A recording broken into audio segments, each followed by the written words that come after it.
Pongamos toda atención y reverencia a esta lectura. Al final encontrarás un comentario bíblico y algunas preguntas para ver qué tanto asimilaste. Primera de Tesalonicenses 2. Ministerio de Pablo en Tesalónica. Porque vosotros mismos sabéis, hermanos, que nuestra visita a vosotros no resultó vana, pues habiendo antes padecido y sido ultrajados en Filipos, como sabéis, tuvimos de nuevo en nuestro Dios para anunciaros el Evangelio de Dios en medio de gran oposición.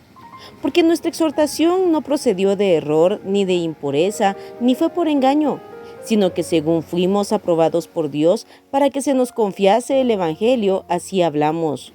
No como para agradar a los hombres, sino a Dios, que prueba nuestros corazones. Porque nunca usamos de palabras lisonjeras, como sabéis, ni encubrimos avaricia. Dios es testigo. Ni buscamos gloria de los hombres, ni de vosotros, ni de otros, aunque podíamos seros carga como apóstoles de Cristo. Antes fuimos tiernos entre vosotros, como la nodriza que cuida con ternura a sus propios hijos. Tan grande es nuestro afecto por vosotros, que hubiéramos querido entregaros no solo el Evangelio de Dios, sino también nuestras propias vidas, porque habéis llegado a sernos muy queridos. Porque os acordáis, hermanos, de nuestro trabajo y fatiga, como trabajando de noche y de día para no ser gravosos a ninguno de vosotros, os predicamos el Evangelio de Dios. Vosotros sois testigos, y Dios también, de cuán santa, justa e irreprensiblemente nos comportamos con vosotros los creyentes. Así como también sabéis de qué modo, como el Padre a sus hijos, exhortábamos y consolábamos a cada uno de vosotros, y os encargábamos que anduviésemos como es digno de Dios, que os llamó a su reino y gloria. Por lo cual también nosotros, sin cesar, damos gracias a Dios de que cuando recibisteis la palabra de Dios que oísteis de nosotros, la recibisteis no como palabra de hombres, sino según es en verdad la palabra de Dios, la cual actúa en vosotros los creyentes. Porque vosotros, hermanos, vinisteis a ser imitadores de las iglesias de Dios en Cristo Jesús que están en Judea, pues habéis padecido de los de vuestra nación las mismas cosas que ellas padecieron de los judíos, los cuales mataron al Señor Jesús y a sus propios profetas, y a nosotros nos expulsaron, y no agradan a Dios, y se oponen a todos los hombres, impidiéndonos hablar a los gentiles para que éstos se salven. Así colman ellos siempre la medida de sus pecados, pues vino sobre ellos la ira hasta el extremo. Ausencia de Pablo de la iglesia. Pero nosotros, hermanos, separados de vosotros por un poco de tiempo, de vista pero no de corazón, tanto más procuramos con mucho deseo ver vuestro rostro, por lo cual quisimos ir a vosotros. Yo, Pablo, ciertamente una y otra vez, pero Satanás nos estorbó. Porque, ¿cuál es nuestra esperanza, o gozo, o corona de que me gloríe? ¿No lo sois vosotros delante de nuestro Señor Jesucristo en su venida? Vosotros sois nuestra gloria y gozo. En este capítulo, Pablo hace un resumen de su ministerio en Tesalónica. Vemos cómo estos siervos de Dios, a pesar de ser ultrajados en Filipos, que como vemos en Hechos 16, fueron azotados con varas, gravemente heridos, puestos en un calabozo y con un cepo en sus pies. Pero eso no los desanimó. Continuaron con su segundo viaje misionero, llegando a Tesalónica, donde también enfrentaron gran oposición. Sin embargo, el fruto en ambos lugares fue abundante. Muchas veces podemos pensar que estar en la perfecta voluntad de Dios implica no tener sufrimiento, pero aquí vemos que no es así.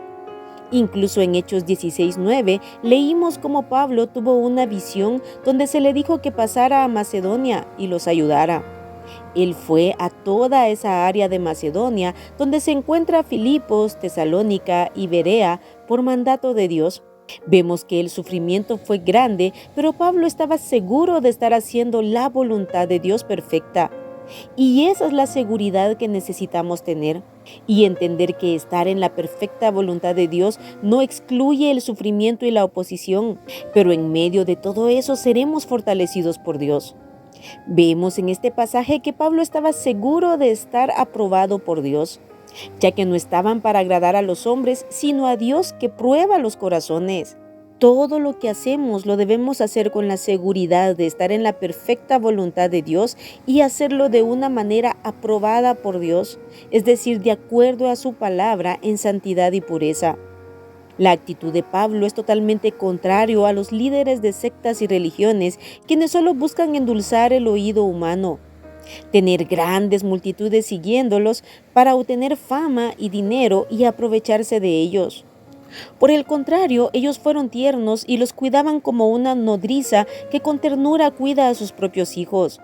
Las nodrizas eran conocidas por cuidar e incluso amamantar hijos ajenos.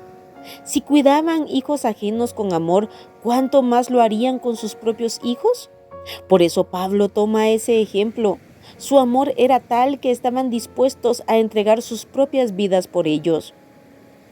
Ese amor solo el Espíritu Santo lo puede poner en los corazones de los verdaderos siervos de Dios. Ellos, como apóstoles y misioneros, trabajaron día y noche para no ser gravosos a ellos y sacar algún provecho económico de ellos. Pablo los pone a ellos mismos como testigos. Él sabía que se había conducido de una manera santa, justa e irreprensible, exhortándoles, enseñándoles a vivir como es digno de Dios y del Evangelio, y consolándolos, ya que ellos, como las iglesias de Judea, estaban sufriendo persecución por los de su propia nación, y sin duda no era nada fácil. Pablo tenía un profundo deseo de volver a Tesalónica y lo procuraba una y otra vez, pero Satanás se los estorbó. Y esta es una gran verdad. Tenemos una lucha espiritual y cuando le estamos sirviendo a Dios y procuramos hacer su voluntad, sin duda el enemigo estará luchando y estará poniendo muchos estorbos para que hagamos la obra que Dios nos ha encomendado. Por eso necesitamos orar, por eso necesitamos pelear la buena batalla de rodillas y fortalecernos en Dios. Ahora, si pusiste atención, responde a las siguientes preguntas. Número 1. ¿Qué había pasado con Pablo y Silas en Filipos? Número 2. ¿Utilizaba Pablo y los que le acompañaban palabras lisonjeras para engañar a la gente y ganar discípulos? Número 3. ¿Había un interés económico en el corazón de Pablo y sus compañeros? Número 4. ¿Los verdaderos siervos de Dios buscan la gloria de los hombres? Número 5. ¿Qué figura o ejemplo utiliza Pablo para hablar del amor y cuidado que tenían hacia la iglesia de Tesalónica? Número 6. ¿Estos siervos de Dios estaban dispuestos a entregar sus propias vidas por sus amados hermanos de Tesalónica? Número 7. Pablo puso como testigos a los mismos hermanos de Tesalónica que se habían comportado entre ellos, ¿de qué manera? Y número 8. ¿Los hermanos de Tesalónica estaban sufriendo persecución? Aquí terminamos el capítulo 2 de Primera de Tesalonicenses. Apartemos todos los días tiempo para orar y meditar la palabra de Dios. Que Dios te bendiga.